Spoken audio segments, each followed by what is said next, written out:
Mes chers frères et sœurs, chers amis dans le Christ, vous l'avez certainement remarqué tout à l'heure à la proclamation de l'évangile de ce jour.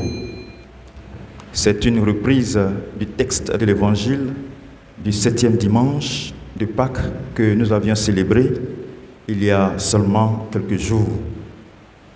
Il s'agit de la seconde partie de la grande prière de Jésus.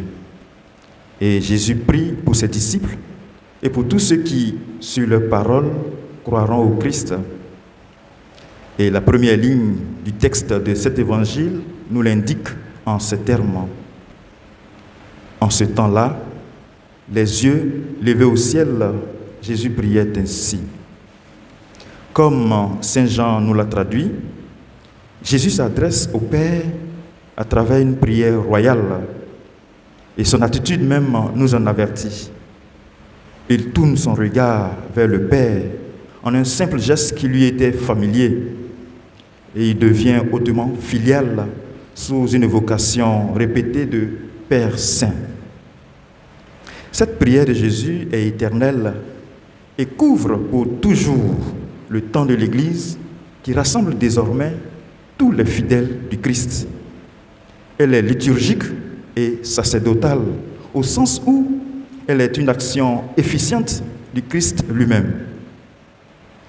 Dans la littérature biblique de Saint Jean, en effet, cette prière ultime de Jésus n'est pas un épisode parmi ceux qui se déroulent de façon linéaire en partant du récit de la scène à celui du tombeau vide.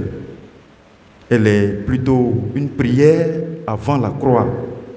Elle est le mystère qui s'accomplit dans la suite et l'unité de ces événements. On retiendra tout simplement que cette prière est un acte suprême de Jésus allant à son Père pour notre salut. Mes chers frères et sœurs, on le sait davantage en parcourant les évangiles. La scène de prière de Jésus se répète plusieurs fois, d'une manière ou d'une autre. Et l'on pourrait, selon différentes catégories, distinguer la prière de Jésus en 3 grands groupes. On peut d'abord parler de sa prière habituelle ou quotidienne, quand, par exemple, il se retirait assez souvent, les soirs ou le matin, pour prier tout seul. Ensuite, il y a les demandes d'intercession avant l'accomplissement de l'un ou l'autre de ces miracles, comme par exemple à l'épisode de la résurrection de son ami Lazare. Et finalement, viennent les moments de prière spontanée devant certaines situations particulières. Et c'est ici, dans ce dernier groupe, qu'il faut inscrire cette prière de Jésus que nous rapporte aujourd'hui Saint Jean dans son évangile.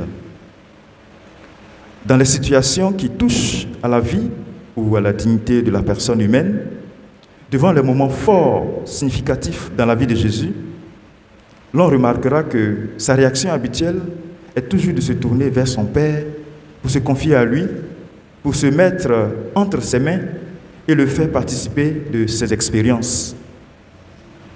À l'heure où Jésus passait de ce monde à son Père, les yeux levés au ciel, il priait. Je crois que l'exemple de Jésus dans les évangiles est une invitation à faire de même dans notre vie de tous les jours.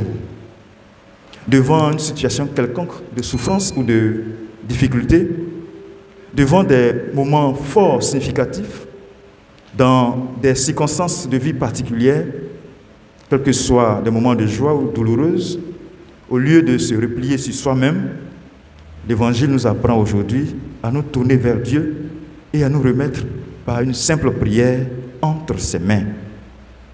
Dans cet Évangile en particulier, on voit Jésus qui confie tous ses disciples à son Père. Il le prie avec insistance à un tournant décisif de sa vie, au moment même où il devra s'offrir lui-même, offrir sa vie en sacrifice pour la libération du monde de tout mal et du mauvais, et pour le salut de ce monde-là, de l'homme et de tout homme.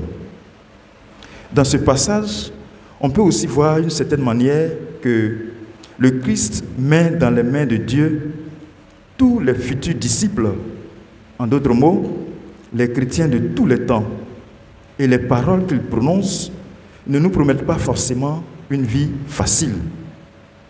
Moi, je leur ai donné ta parole, et le monde les a pris en haine parce qu'ils n'appartiennent pas au monde. Mais tout compte fait, Jésus nous assure dans cette prière de la présence même de Dieu. Il nous dit certes qu'il s'en va et que de nombreuses difficultés attendent ceux qui voudront le suivre, mais il dit aussi qu'il sera toujours à notre côté, prêt à écouter nos prières, qui nous assiste et nous protège dans notre marche à sa suite.